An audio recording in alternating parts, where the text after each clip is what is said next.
প্রথম টিপস, আমি এটাকে আসলে অভ্যাস বলতে চাই। আপনার অভ্যাসটাকে একটা লাইফস্টাইলে নিয়ে আসতে হবে। আর জানেন তো, ভালো অভ্যাস, গুড হ্যাবিট যেটাকে আমরা বলি, ভালো অভ্যাস তৈরি করা কিন্তু খুব কঠিন, তাই না? ভালো অভ্যাস তৈরি করা খুব কঠিন, ছেড়ে দেওয়া খুব সহজ। তাই না? আমরা অনেক কিছু পরিকল্পনা করি, কিন্তু আমরা ধরে রাখতে পারি না, ওই যে লেগে থাকতে পারি না। খারাপ অভ্যাস তৈরি করা খুব সহজ, ছেড়ে দেওয়া খুব কঠিন, তাই না? যারা ধূমপান করেন, জিজ্ঞেস করেন, দেখেন ছাড়তে পারে না, কিন্তু সে নিজে জানে যে এটা ক্ষতিকর। সো খারাপ অভ্যাস তৈরি করা খুব সহজ, কিন্তু ছেড়ে দেওয়া খুব কঠিন।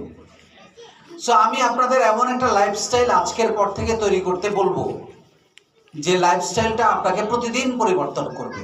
কিন্তু যেটা করতে হবে, এই কাজগুলো প্রতিদিন করতে হবে। 1 নাম্বার, দক্ষতা এবং দক্ষতা।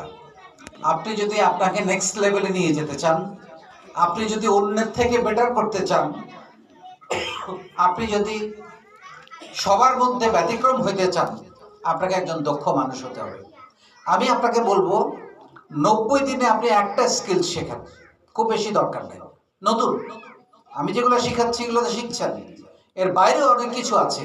আপনি যদি গুগল গ্যারেজে যান, প্রায় 2000 স্কিলস আছে, 2000। এবং আপনারা কি জানেন যে এটা ফ্রিতে শেখানো হয়, কিন্তু সময় দিতে হবে, ওই যে টাইম নাই আমাদের, তাই না? তাহলে আবারও বলছি, আপনি যদি 3 মাসে একটা স্কিল শেখেন, তাহলে 1 বছরে কয়টা?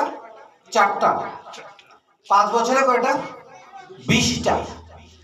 20টা স্কিলস যদি আপনার মধ্যে থাকে, আপনাকে কেউ থামাইতে পারবে? আপনি কল্পনা করতে পারবেন আপনি কোন হাইটে চলে যাবেন?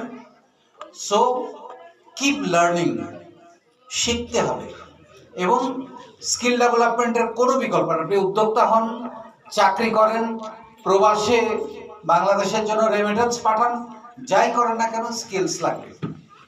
নাম্বার 2, ডিসিপ্লিন লাইফ, খুবই গুরুত্বপূর্ণ। আপনাকে দেখে 10 জন মানুষ যেন বলে যে এই মানুষটা খুবই ডিসিপ্লিন লাইফ মেনটেন করে। আমি একদিন ঘুম থেকে উঠলাম 12টার সময়, রাতে ঘুমাইতে গেলাম 3টার সময়, দুপুরে লাঞ্চ করলাম 5টার সময়, রাতে ডিনার করলাম রাতে 1টার সময়। আমার সকালে এক জায়গায় যাওয়ার কথা 9টায়, আমি গেলাম 11টায়। এটা কোনো লাইফ না।